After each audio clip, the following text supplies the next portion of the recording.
Okay, guys, now we're talking about character, and I've got Mary's name right here. Mary is from Lamb of the Slaughter, and Mary we described as loving, kind, clever, and cunning. I think different classes had slightly different adjectives, but we basically decided that Mary, even though she was a loving and kind person, she also had a side to her that showed that she was quick on her feet, that she was tough, she was a fighter, and that maybe also something wasn't quite right. We didn't want to say crazy. She wasn't crazy. I know she killed someone and then worked really hard to get away with it, but why did she do that? What was her motivation? It's not because she had cracked and she was insane. It's because she was so loving and kind, right? So here's how we've got to prove this stuff. If we write a proper character analysis, think of this as kind of the graphic organizer or the brainstorming. Now, we talked about the best ways for us to get to know a character are to look at their actions, listen to their words, hear their thoughts, see their thoughts, and then listen to what other people have to say about them. And now thoughts is tricky, especially in a story like Lamb of the Slaughter, because there's not a lot of Mary sitting around and thinking in quotation marks, right? Really, it's actually the narrator telling us what Mary's thinking. So let's take a look at thoughts real quick. And what was she thinking that proves she's loving and kind? Do you remember at the beginning of the story, what's she thinking about? You could say that she longs for her husband to come home. All right? She longs for her husband to come home. She's sitting there going, man, I just can't wait for my husband to get home. But at the end of the story, remember, the husband's dead. But we can still say that she's loving and kind, even though she murdered her husband, because what was her motivation? What was she thinking about the entire time she was trying to get away with it? She was concerned for the baby. Remember, she was pregnant. She was 6 months pregnant with Patrick's child, and she was concerned. She was worried.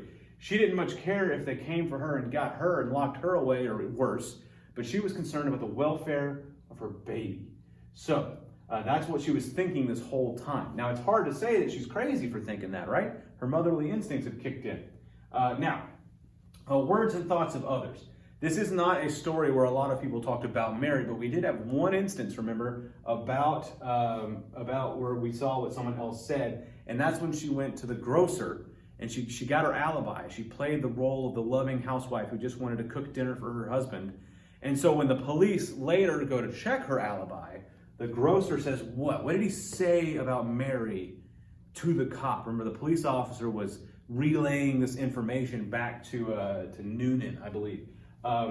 He said, quote, impossible that she. So, and it kind of trails off there, but basically the grocer came back, the police officer came back from the grocer and said that the grocer was like, no, she just wanted to go give a nice dinner for her husband. It's impossible that she ... killed him. So here we have thoughts and words and thoughts of others. Let's talk about what Mary did. What does she do that shows she is loving and kind? Well, first, let's just do this. She offers hospitality. She tries to cook for her husband, and she feeds the police. I was reading over some of the constructive response questions we answered about Land of the Slaughter, and somebody pointed out that she's hospitable, at the beginning of the story, and she's hospitable at the end of the story. That hasn't changed. Hospitality is important, and in this case, hospitality literally saved her life. So her action. She's hospitable. She feeds. She tries to feed her husband. She tries to feed the police, or she does. And what shows she's clever and cunning? This goes to that too, right? Feeds weapon to police. Now, these actions kind of cover the beginning and end of the story. But is there anything, when we talk about a character map, we really want to hone in on the key actions of the character. And Mary didn't, it wasn't a stroke of luck that it worked out for her. She planned this, right? So for Mary, what did she do in between the beginning and the feeding of the weapon to the police that shows that she's clever and cunning? Well, did you catch how she stayed in the room? Every time somebody asked her if she'd like to go someplace else, she says, no, I think I'm just gonna sit right here and that'll be fine. Why was she doing that? Well, because she knew that staying close to the police was her best bet to figure out whether or not they were onto her. And so, she stayed close for a reason. When she offered the men alcohol, when she offered them some of Patrick's whiskey, that wasn't just being hospitable. That was also, alcohol inhibits people's inhibitions. It makes people more open to suggestion. So when the cops are tired, they've been working there all day, the police are actually investigating the murder of one of their own. They're not in their, the top emotional shape. She gives them a couple slugs of whiskey. They're more likely to bend to her will. So when she suggests, like, hey, why don't you eat this leg of lamb that's been roasting in my oven this whole time? I mean, somebody pointed out in the constructive response questions that nowadays this story might not have played out the way it did because, you're not supposed to eat somebody's food at a murder scene, right? They're going to have better, more sophisticated investigative techniques. They're going to have better technology, and I think it'd be weird for a police officer to come in your home while he's investigating a murder to be like, hey, what you got in the cupboard? Or if you suggested like, hey, let me give you some snacks. So she played him basically. She played him. Now words for Mary, I'm not so sure. She didn't really have a whole lot of dialogue, but she does say, this is one of my favorite lines of the whole story. You'll be doing me a favor. There we go. So when she says to the police, please eat this leg of lamb that I was making for my husband, you'd be doing me a favor.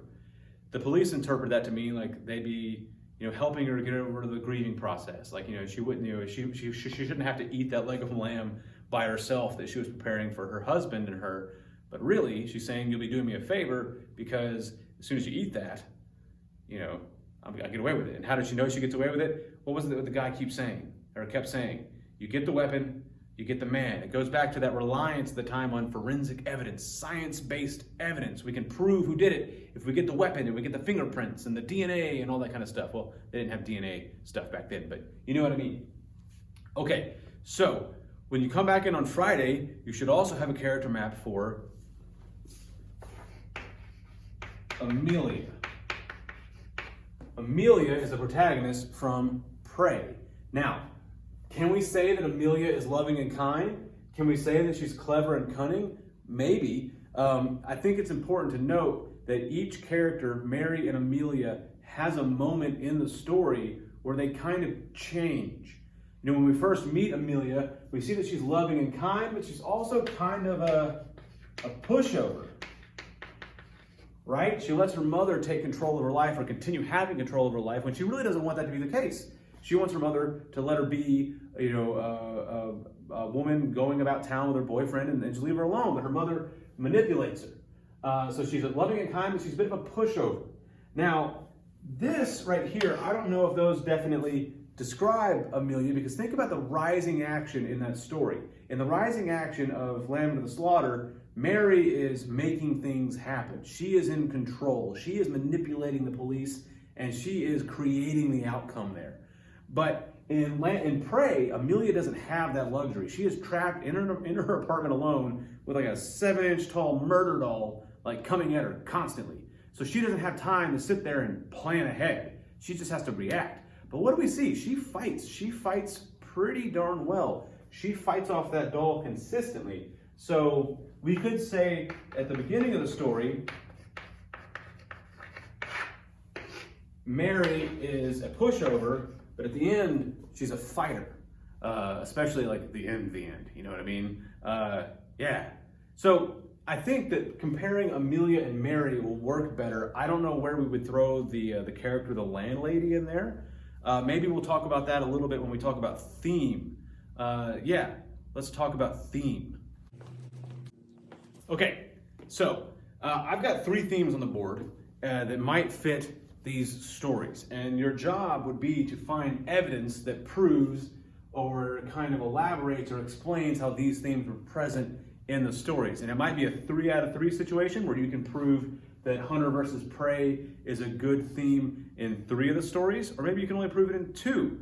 I think that hospitality equals important could work in a couple of them, but I think all of them for sure. Perception does not equal reality.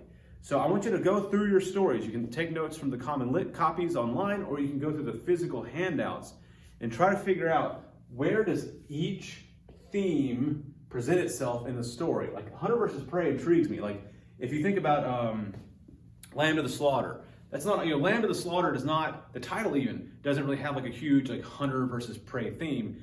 The lamb is not being hunted, it's being led to the slaughter.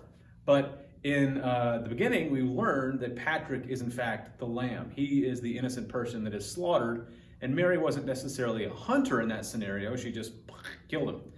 But how does Mary become the prey? Who's hunting Mary? Or is Mary hunting someone else? How does that work? Look at, obviously in Prey, there's the doll, the murder doll, is hunting and trying to kill the prey, which is Amelia. But look at the beginning of the story, Prey.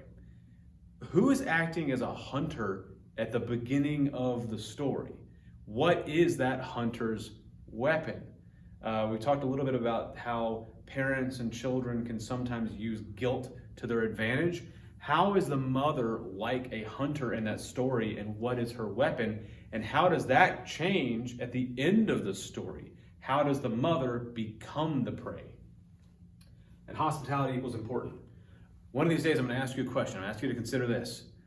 In Lamb of the Slaughter and in Prey, the oven plays a key role in determining the outcome of the story. And in the 1950s and 60s, we viewed the oven as like the primary tool in the house that people would use to show how hospitable they were by preparing food and healthy meals and such. Also, in The Landlady, how did the hunter, or the landlady in a sense, use hospitality to lure her prey? So cool ideas here. Again, I'm going to have some constructive response questions posted tomorrow and Friday. And they're going to ask you to consider these things that we've just been talking about. So you're going to compare plot elements, you're going to compare characterizations, and you're going to discuss theme across all 3 stories.